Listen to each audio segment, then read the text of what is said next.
નમસ્કાર ખેડૂત મિત્રો, સ્વાગત છે બધા મિત્રોનો અમારી યુટ્યુબ ચેનલમાં। હું છું આપનો મિત્ર ભાવિક વઘાસિયા। તો મિત્રો, ખાસ કરીને છેલ્લી 24 કલાકની અંદર છૂટી છવાઈ વરસાદની ગતિવિધિ જોવા મળી, જેમાં કચ્છ, ઉત્તર ગુજરાતના ભાગો છે અને દક્ષિણ ગુજરાતના ભાગો છે તેમાં વરસાદની ગતિવિધિ છૂટાછવાયા ભાગોમાં જોવા મળી, જેમાં વલસાડના કપરાડામાં 5.5 ઇંચ જેટલો વરસાદ છેલ્લી 24 કલાકની અંદર જોવા મળ્યો છે। તો હાઈએસ્ટ શહેર રહ્યું છે કપરાડા। તો સાથે સાથે જોવા જઈએ તો મિત્રો, અત્યારે હાલની સિસ્ટમની પોઝિશન શું છે, આજે વરસાદની શક્યતાઓ છે કે નહીં, આવનારા દિવસોની અંદર જે બંગાળની ખાડીવાળી સિસ્ટમ છે તેના કારણે રાઉન્ડની શક્યતાઓ કેવી રહેશે, હાલના મોડેલોની અપડેટ મુજબ તે જોઈએ તે પહેલાં જે પણ મિત્રો નવા છે તે ચેનલને સબસ્ક્રાઈબ કરી લેજો।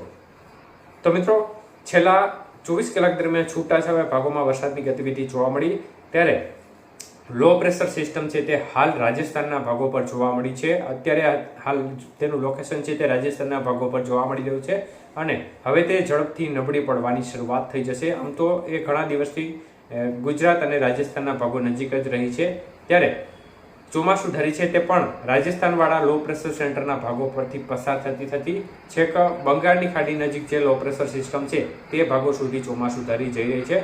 મતલબ કે ચોમાસું ધરી અત્યારે પોતાની નોર્મલ પોઝિશન ઉપર દેખાઈ રહી છે।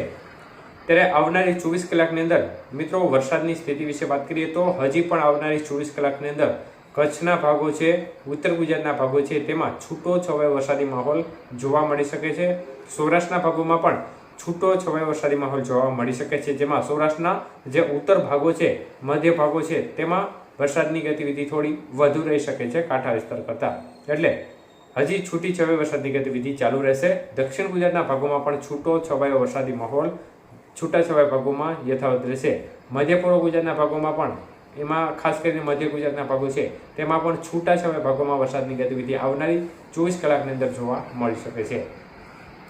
ત્યારે મિત્રો, હવે હાલની જે લેટેસ્ટ અપડેટ મુજબ જોવા જઈએ તો અત્યારની સ્થિતિ પ્રમાણે મોડેલો છે તે પોઝિટિવ જણાઈ રહ્યા છે આવનારી સિસ્ટમ બાબતે પણ, અને હાલની જે અમેરિકન મોડેલની અપડેટ છે તેમાં હજી એ સિસ્ટમ બાબતે થોડું નેગેટિવ ચાલી રહ્યું છે, પરંતુ યુરોપિયન મોડેલ છે અને આઇકોન મોડેલ સહિત વિવિધ મોડેલો છે તે અત્યારે આ સિસ્ટમ ગુજરાત નજીક અથવા તો ગુજરાત પર આવવા માટે પોઝિટિવ જોવા મળી રહ્યા છે। એટલે આપણે આશા રાખીએ કે આ સિસ્ટમ છે તે પણ ગુજરાત ઉપર આવે અને થોડી વધુ નીચે ચાલે તો સમગ્ર ગુજરાતને ભરપૂર વરસાદનો લાભ મળે। એટલે હવે જે લો પ્રેશર સિસ્ટમ ધીમી ગતિ આગળ વધવાની શરૂઆત થશે, ત્યારે જો આ લો પ્રેશર સિસ્ટમ આવશે તો ખાસ કરીને 30 તારીખથી લઈને જે ઓગસ્ટ મહિનાનો પ્રથમ સપ્તાહ છે આ સમયગાળા દરમિયાન ગુજરાતના ભાગોમાં ફરી એક સારો વરસાદનો રાઉન્ડ આવી શકે છે।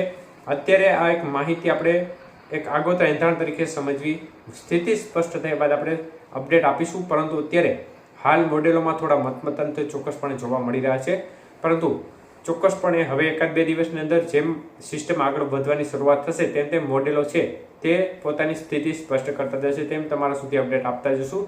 હાલની સ્થિતિ પ્રમાણે જે ગુજરાત તરફ આવવા માટે સિસ્ટમના જે પરિબળો છે તે યોગ્ય જણાઈ રહ્યા છે, એટલે આપણે આશા રાખીએ કે ફરી એક રાઉન્ડ વરસાદનો જોરદાર ગુજરાતમાં ઓગસ્ટ મહિનાના પ્રથમ સપ્તાહ દરમિયાન જ આવી જાય, જેથી કરીને તમામ ખેડૂત મિત્રોની ચિંતા છે તે દૂર થઈ જાય।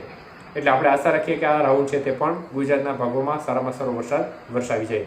અમે સતત અપડેટ તમારા સુધી આપતા રહીશું, જે પણ લેટેસ્ટ અપડેટ આવતી હશે તે અપડેટ તમારા સુધી આપતા રહીશું।